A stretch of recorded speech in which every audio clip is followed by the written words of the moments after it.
చూస్తున్నాం. జగన్ నెల్లూరు పర్యటన ఉద్రిక్తంగా సాగింది. అయితే పోలీసులు కఠిన ఆంక్షలు పెట్టినా కూడా భారీగా అక్కడికి జనం తరలి వచ్చారు. 4000 మందికి నోటీసులు జారీ చేసి జన సమీకరణ చేయకూడదని చెప్పినా కూడా అంతటి స్థాయిలో జనం రావడం పైన పోలీసులు ఆగ్రహం వెలగక్కారు. ఏకంగా లాఠీ చార్జ్ కూడా చేయాల్సి వచ్చింది. సో నిబంధనలు ఉల్లంఘించారన్నటువంటి ఒక విషయం పైన పలుమార్లు ఈ రకంగా చేయడం పైన పోలీసులు ఆంక్షలు విధించినా పట్టించుకోవడం పైన ఉల్లంఘించిన నేపథ్యంలో వారిపైన కేసులు నమోదు చేస్తున్నారు పోలీసులు. మాజీ ఎమ్మెల్యే నల్లపరెడ్డి ప్రసన్న కుమార్ రెడ్డితో పాటుగా పలువురు వైసీపీ నేతలు కార్యకర్తలపైన పోలీసులు కేసులు బనాయించే అవకాశం కనబడుతోంది. దర్గామిట్ట పోలీస్ స్టేషన్లో కేసులు నమోదయ్యాయి. అయితే బారికేడ్లు తోసేయడంతో హెడ్ కానిస్టేబుల్ మాలకొండయ్య చేయికి గాయమైనట్టు తెలుస్తోంది. కుడి చేయి విరిగిపోవడంతో ప్రభుత్వ హాస్పిటల్లో చేర్పించారాయన్ని. వైసీపీ నేతల దాడి వల్లే గాయపడినట్టుగా మాలకొండయ్య చెప్పుకొచ్చాడు. అక్కడికి వచ్చిన నేపథ్యంలో వైసీపీ శ్రేణులు పోలీసులపై కూడా దాడి చేసేందుకు యత్నించారు. పోలీసుల పైన కూడా చాలా దురుసుగా ప్రవర్తించారు. బాహాబాహికి దిగారు, వాగ్వాదాన్ని దిగారు, తోపులాట కూడా చోటు చేసుకుంది. అయితే ముందుగా ఆయన హెలిప్యాడ్ వద్దకి అంత సవ్యంగానే జరిగింది. హెలిప్యాడ్ వద్దకి 10 మంది రావాలనుకున్నారు. 10 మందికి అనుమతించారు పోలీసులు. 10 మంది మాత్రమే వచ్చారు. జగన్మోహన్ రెడ్డిని స్వాగతించారు. ఆ తర్వాత జైలు లోపలికి కేవలం 3 మాత్రమే అనుమతి ములాఖాత్లు కలవడానికి. అక్కడ కూడా చాలా సవ్యంగానే జరిగింది. కానీ ఆ తర్వాత నుంచి అసలు రభస మొదలైంది.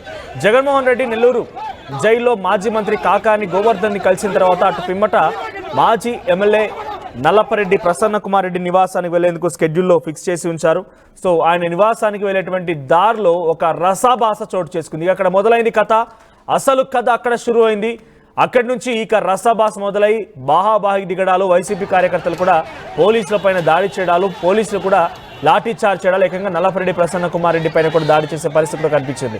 4000 మందికి నోటీసులు జారీ చేసినా కూడా ఇంకా ఈ జన సమీకరణ వద్దని చెప్పి ఈ రకంగా రసభాసకు దిగారని చెప్పి పోలీసులు ఏకంగా జగన్మోహన్ రెడ్డి, నల్లపరెడ్డి ప్రసన్న కుమార్ రెడ్డి ఇంటికి వెళ్లకుండా రోడ్ల పైన బార్కేడ్లు, కంచెల్ని ఏర్పాటు చేశారు. దానికి నిరసనగా ఏకంగా హరిత హోటల్ ముందు నల్లపరెడ్డి ప్రసన్న కుమార్ ధర్నాకు దిగారు. అందరితో కార్యకర్తలతో రోడ్డుపై బైఠాయించారు. ఒక ఉద్రిక్తత పరిస్థితి దారితీసింది. అక్కడి నుంచి పోలీసులు లాఠీ చార్జ్ చేయాల్సి వచ్చింది. అయితే వైసీపీ కార్యకర్తలు చేయడం వల్లే తన చేయి విరిగిపోయిందని చెప్పి ఆ విజువల్స్ మనం ఎక్స్రేని చూస్తూ ఉన్నాం. ఆయన చేయి విరిగినటువంటి ఆ ఎక్స్రేని ఎక్స్క్లూజివ్గా ఆర్టీవీ మీకు చూపించే ప్రయత్నం చేస్తోంది. సో ఆయన చేయి విరగడానికి గల ప్రధాన కారణం మాలకొండయ్య. ఆయన కానిస్టేబుల్గా పనిచేస్తున్నారు. బందోబస్తులు ఆయన కూడా ఉన్నారు. పోలీసులు అటు వైసీపీ కార్యకర్తల మధ్య జరిగినటువంటి ఉద్రిక్తత పరిస్థితి నేపథ్యం ఆయన కూడా అక్కడే ఉన్నారు. అయితే ఒక బార్కేడ్ వైసీపీ కార్యకర్తలు తన చేయిపై పడేయడం వల్లగానే ఈ రకంగా చేయి విరిగిందని చెప్పి మాలకొండయ్య ఆవేదన వ్యక్తం చేస్తున్నాడు. సో ప్రస్తుతానికి పోలీసులు అటు నల్లపరెడ్డి ప్రసన్న కుమార్ రెడ్డితో పాటుగా పలువురిపైన కేసులు నమోదు చేసే అవకాశం కనబడుతోంది. సో ప్రస్తుతానికైతే అక్కడ దర్గామిట్ట పోలీస్ స్టేషన్లో పలువురిపైన కేసులు నమోదైనట్టు తెలుస్తోంది. మరి ఎవరెవరిపైన ఎటువంటి సెక్షన్ల పైన కేసు నమోదు చేస్తారని ఇంకా తెలియాల్సి ఉంది.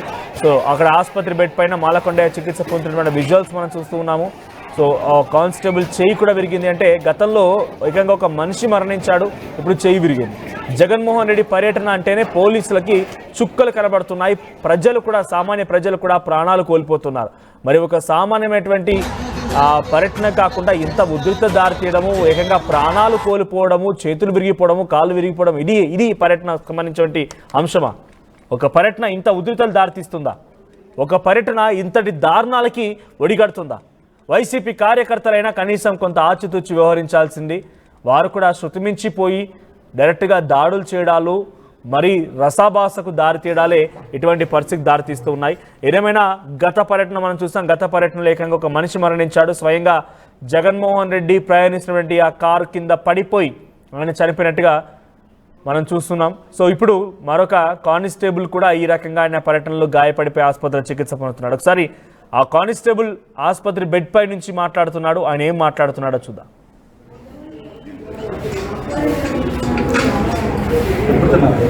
సార్ ఉదయం 9:30 వెళ్ళాం సార్. మళ్ళీ తర్వాత ఊళ్ళో వాటర్ తాగాను. ఎప్పుడు తాగారు? వాటర్ కూడా 1 గంట ముందు, అంటే ఇది పడకముందు ఒక 1 అవర్ ఎక్కడైనా లేదు సార్.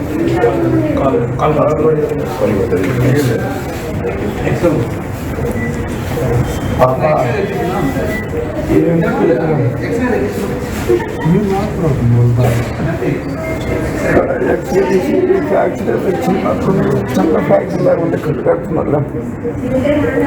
ఏం టెన్షన్ పడిపోతుంది. ఏ కార్యాలు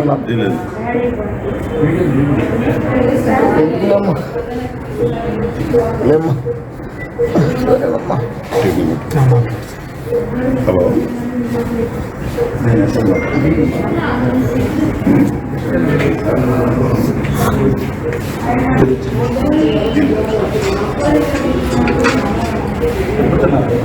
సార్ ఉదయం 9:30 వెళ్ళాం సార్. తర్వాత ఊళ్ళో వాటర్ తాగాం. రైట్. జగన్మోహన్ రెడ్డి పర్యటన అంటేనే పోలీసులకు చుక్కలు కనబడుతున్నాయి. సామాన్య ప్రజలు కూడా ప్రాణాల అరచేతిలో పెట్టుకుంటూ ఉన్నారు. వైసీపీ కార్యకర్తలు, వైసీపీ నాయకుల యొక్క రసాభాస అటువంటి పరిస్థితి దారితీస్తోంది. ఈ మాటనే మాట్లాడే అతిశయోక్తి కావచ్చేమో, కానీ డెఫినెట్గా అటువంటి పరిస్థితి నెలకొన్నాయి. జగన్మోహన్ రెడ్డి గత పర్యటనలో ఏకంగా ఒక సామాన్యమైనటువంటి ఒక పీదవాడు, అట్ ది సేమ్ టైం ఒక చాలా వృద్ధాప్యంలో ఉన్నటువంటి ఆ వ్యక్తి పేదవాడు, ఆయన ప్రయాణిస్తున్నటువంటి కారు టైర్ కింద నలిగిపోయి చనిపోవడం చూసాం. ఇప్పుడు తాజాగా మరో కానిస్టేబుల్ కూడా గాయాల పాలైపోయి ఆసుపత్రిలో బెడ్ చికిత్స పొందుతున్నారు. మా ప్రతినిధి గయాస్ సిద్ధంగా ఉన్నారు. గయాస్, ప్రస్తుతానికి ఎవరెవరిపైన కేసులు నమోదయ్యాయి? జగన్మోహన్ రెడ్డి పర్యటన నేపథ్యంలో ఇటువంటి ఉద్రిక్త పరిస్థితులు దారితీస్తున్న నేపథ్యంలో పోలీసులు ఏం చెప్తున్నారు? మనోజ్, రాష్ట్ర మాజీ ముఖ్యమంత్రి వైఎస్ జగన్మోహన్ రెడ్డి నిన్న నెల్లూరు పర్యటన ఉద్రిక్త వాతావరణం నెలకొంది. అయితే ఎక్కువ అక్కడ పోలీసులకు అదేవిధంగా వైఎస్ఆర్సీపీ కార్యకర్తల మధ్య పెద్ద ఎత్తున వాగ్వాదము, లాఠీ చార్జీ కూడా జరగడం జరిగింది. అయితే మొత్తం మీద సుమారు ఒక 5-6 గంటలు నెల్లూరు నగరంలో పెద్ద ఎత్తున ఒక ఉద్రిక్తత వాతావరణం అయితే ఏర్పడింది. అయితే ఓ పక్క నుంచి హైవే మీద జగన్మోహన్ రెడ్డి ఇటు రావడము, అదే విధంగా పొదలకూరు రోడ్డు మొత్తం పోలీసు దిగ్బంధం చేయడము, టోటల్ మీద చూసుకుంటే ప్రజలు బాగా నిన్న ఇబ్బంది పడింది. ఒక నాయకుడు వస్తుంటే ప్రజలు ఇబ్బంది పడడం కూడా ఒక విమర్శలు కూడా జరిగింది.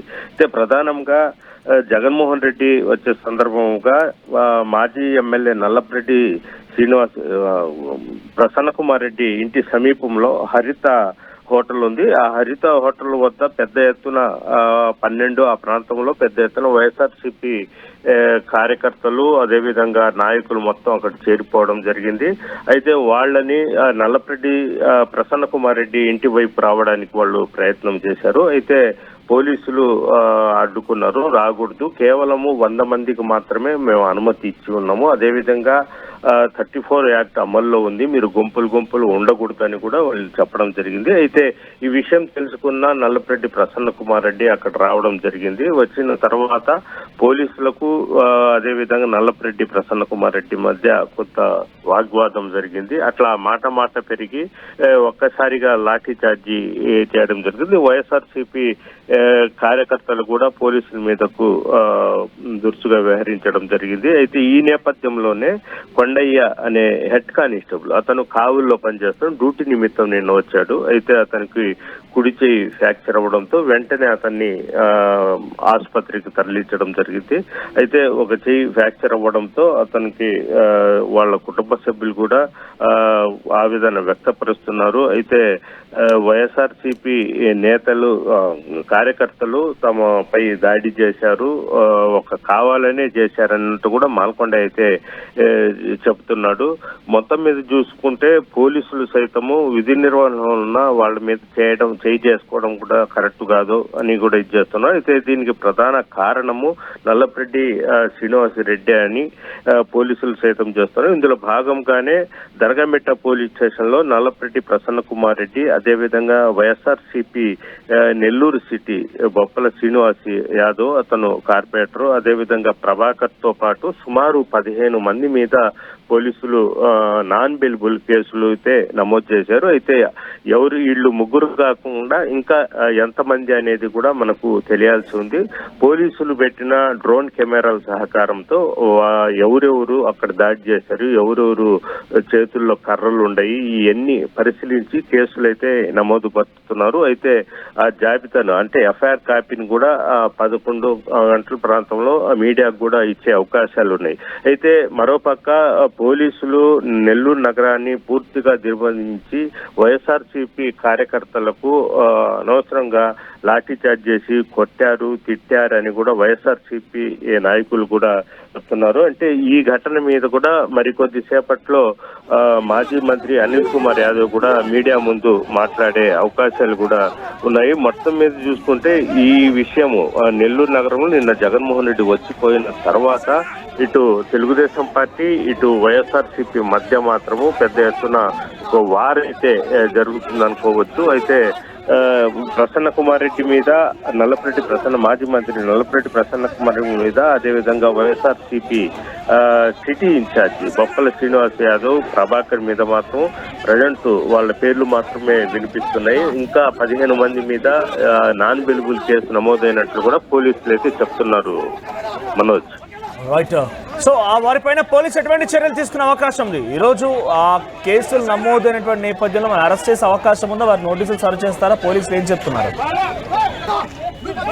అయితే నోటీసులు అంటే నల్లపరెడ్డి ప్రసన్న కుమార్ రెడ్డికి, అదేవిధంగా కార్పొరేటర్ వాళ్లకు కొంత అంటే ఒక హోదాలో ఉండే వాళ్లకు నోటీసు ఇవ్వవచ్చు. అంటే వేరే అంటే సర్వేపల్లి నుంచి, అదేవిధంగా కోవూరు నుంచి కొంతమంది సామాన్య కార్యకర్తలు కూడా రావడం జరిగింది. ఆ సామాన్య కార్యకర్తల మీద కూడా పెడితే మాత్రం వాళ్లను వెంటనే వాళ్ళ ఇళ్ల దగ్గర ఎక్కడ పోయి అరెస్ట్ చేసే అవకాశాలు ఉన్నాయి. అయితే లీడర్స్ మాత్రమే నోటీసులు ఇచ్చే అవకాశం, నోటీస్ ఇచ్చి ఆ తర్వాత అరెస్ట్ చేసే అవకాశాలు అయితే ఉన్నాయి. Manoj, thank you guys. So మాజీ ఎమ్మెల్యే నల్లపరెడ్డి ప్రసన్న కుమార్ రెడ్డితో పాటుగా పలువురు పైన కేసు నమోదైంది. జగన్మోహన్ రెడ్డి నెల్లూరు పర్యటన ఏదైతే రసాభాసగా మారింది. సో ఒక కానిస్టేబుల్ కూడా ఈ పర్యటన నేపథ్యంలో వైసీపీ కార్యకర్తలు తన చెయ్యి పైన బ్యారికేడ్ వేశారని, అందుకే నా చెయ్యి విరిగిపోయిందని చెప్పి కానిస్టేబుల్ కూడా చెప్తూ ఉన్నాడు. సో వైసీపీ శ్రేణులు పోలీసులకు మధ్య జరిగిన బాహాబాహికి తోపులాట మధ్యలో ఒక కానిస్టేబుల్ గాయాల పాలైపోయి చెయ్యి విరిగిపోయి ఆసుపత్రిలో చికిత్స పొందుతూ ఉన్నాడు. సో ప్రస్తుతానికి ఈ ఘటన గల కారకులైనటువంటి కొంతమంది వ్యక్తులపైన పోలీసులు కేసులు నమోదు చేసే అవకాశం ఉంది. ఈరోజు వారిని కూడా అరెస్టు చేస్తారనేటువంటి ఒక చర్చ కూడా జరుగుతోంది. ఏదేమైనా జగన్మోహన్ రెడ్డి పర్యటన అంటేనే ప్రజలు, పోలీసులు బెంబేలెత్తిపోతున్నారు. సో జగన్మోహన్ రెడ్డి పర్యటన నేపథ్యంలో ఇప్పటికే 2-3 చోట్ల ఒక దగ్గర ఏకంగా హెలీప్యాడ్ వద్ద రసాభాస్ జరగడం, ఆ తర్వాత ఇటీవల కాలం పర్యటనలో ఒక వృద్ధుడు మరణించడం, నిన్న ఒక పోలీస్ కానిస్టేబుల్కి గాయాలవ్వడం. సో వరుస పర్యటన నేపథ్యం రసాభాస నెలకొంది. సో ఈ విజువల్లో మీరు గమనించండి, అక్కడ ఒక్కసారిగా బార్కేడ్ తోసుకునేందుకు కార్యకర్తలు అలా దూసుకు వస్తున్నారు. ఏమాత్రం వినడం లేదు.